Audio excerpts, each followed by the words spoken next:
We all have experienced autopilot when it comes to driving. You start your car, and then you find yourself at your destination. You haven't really put much thought into it because you've done that route so many times that it's ingrained in your brain, and the brain pretty much drives you to your destination. Now imagine this is your life, that it's become so routine that you don't really have to even put any thought into what you do next. The routine you've created for yourself guides you through the rest of your life. The pitfall of this approach is that you limit your potential for growth, and you often miss out on the big picture. My guest today helps women say yes to themselves, their dreams, and unapologetically own their worth. If this sounds like something you want to do, then you won't want to miss the story of Trina Ramsey. My name is Aruna Krishnan, best-selling author of the Busy Mind series, a trilogy that helps leaders thrive. Welcome to Lead That Thing, a podcast that empowers women in their lives, businesses, and careers.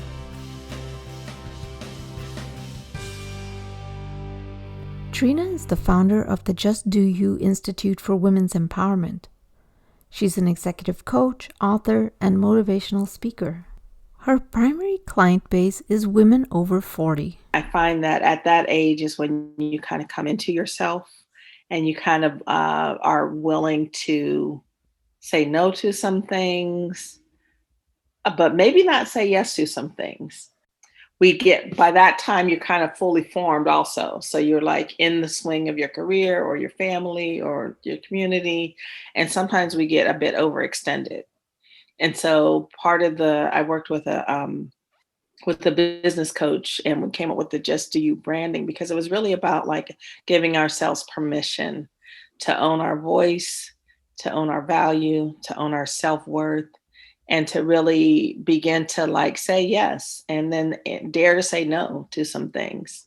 Because of decisions we've made and expectations we've put on ourselves, we often find it hard to say no. That comes from fear of being rejected and the fear of disappointing someone, which is an indication that you are living on others' terms rather than your own. Trina has written a book on how to get past that guilt, shame, and obligation. So it's 50 life lessons, and I wrote it when I was turning 50.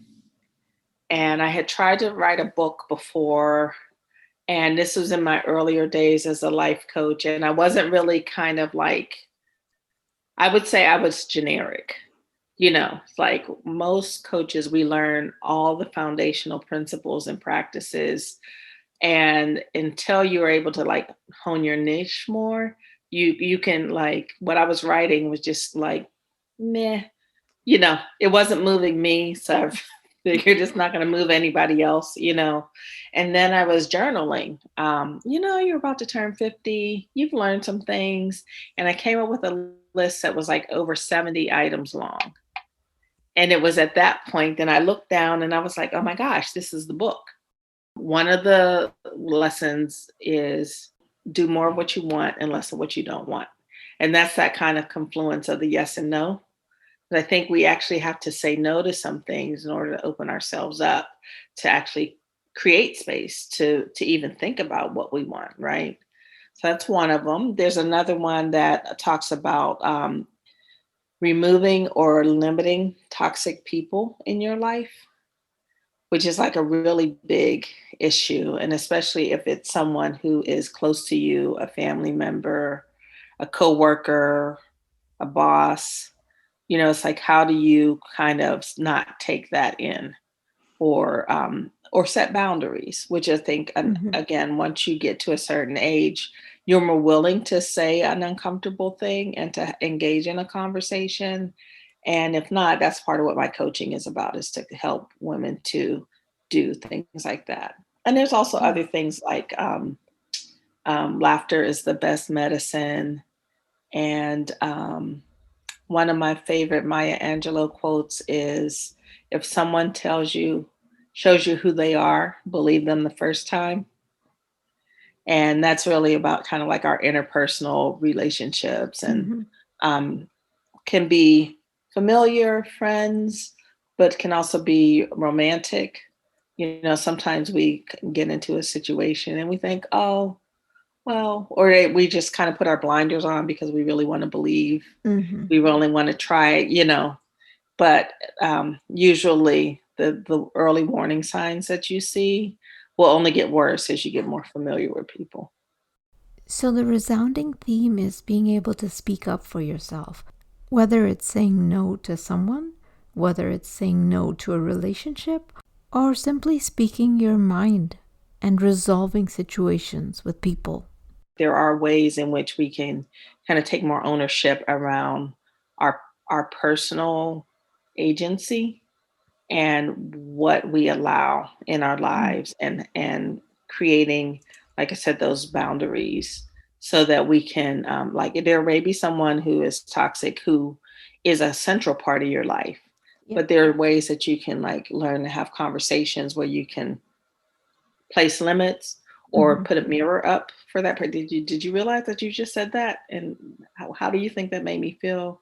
Things like that, to be able to actually be a little bolder and braver, so that you can like just not like take something and not assume that there's anything that can be changed. Trina's first inkling of her purpose came at the age of 40. I was after my divorce, or we weren't even officially divorced yet. There was a very toxic workplace situation, and I decided in the new year that I really wanted to do something different to feed myself. And so I went to this weekend self-development workshop with the name of the organization is Momentum Education.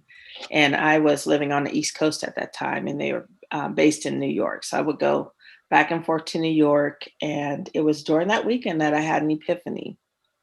And there was a series of, uh, different exercises you go through individually, reflections with group work and all that.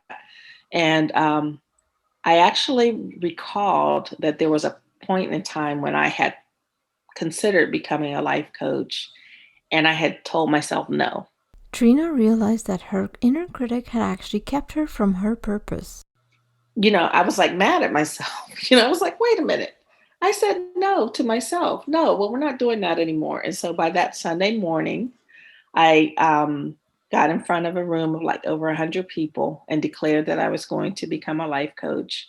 And then I went through a series of continuing education with that group in order to like declare your goals and move purposefully and powerfully forward. And by July, I had my first paying client. And then within like a year, I was kind of bungling around, trying to figure it out. And then I decided to invest in actual coach training for myself.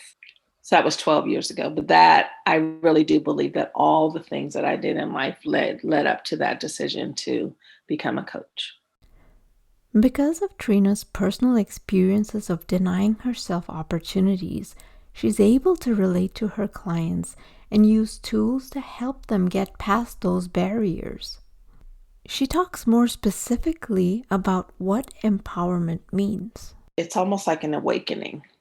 The empowerment is actually using your power and not just kind of like holding it as a nice idea or a dream or maybe one day but actually really pushing against some of the negative self-talk, some of the worthiness conversation we may have, or maybe there's other people in your life who, kind of give you those negative reinforcement that make you think that you can't do a thing, or that you don't have what it takes, or oh, you failed before so you'll fail again, or all those different things that sometimes, or don't let go of that job, that good job, and with the benefits, right? There are people who are so well intentioned because they want to protect you. So it's not even that they don't believe in you, but they're like, oh, but that's salary and benefits, and you want to do this thing, that's not a good idea. But Mm-hmm.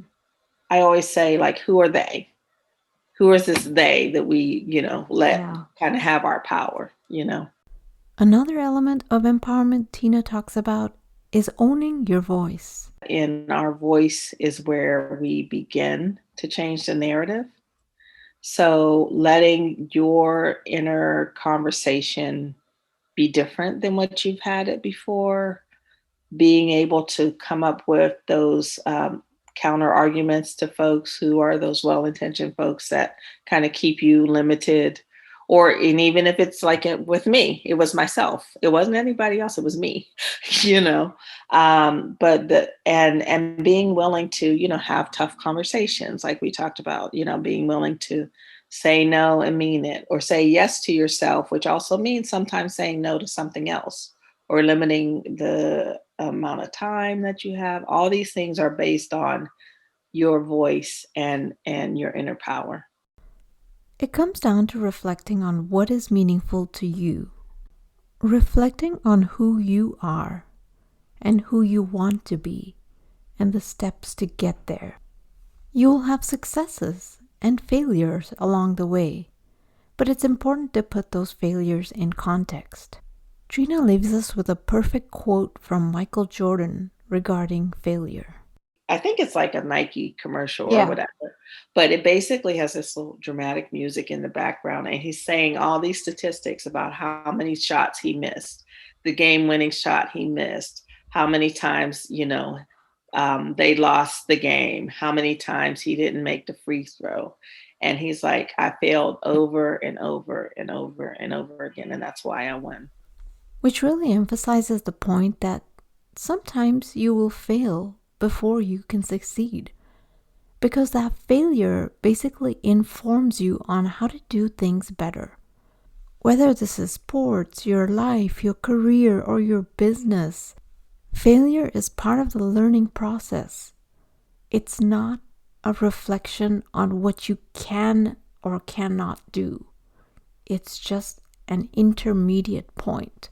And if we view failure as that intermediate point and a point for reflection, we will be willing to take more risks and learn more and grow more. And that takes out the restriction from ourselves, and we're using our power to the fullest. You can learn more about Trina at her website, justdoyouinstitute.com. Thanks for joining me today.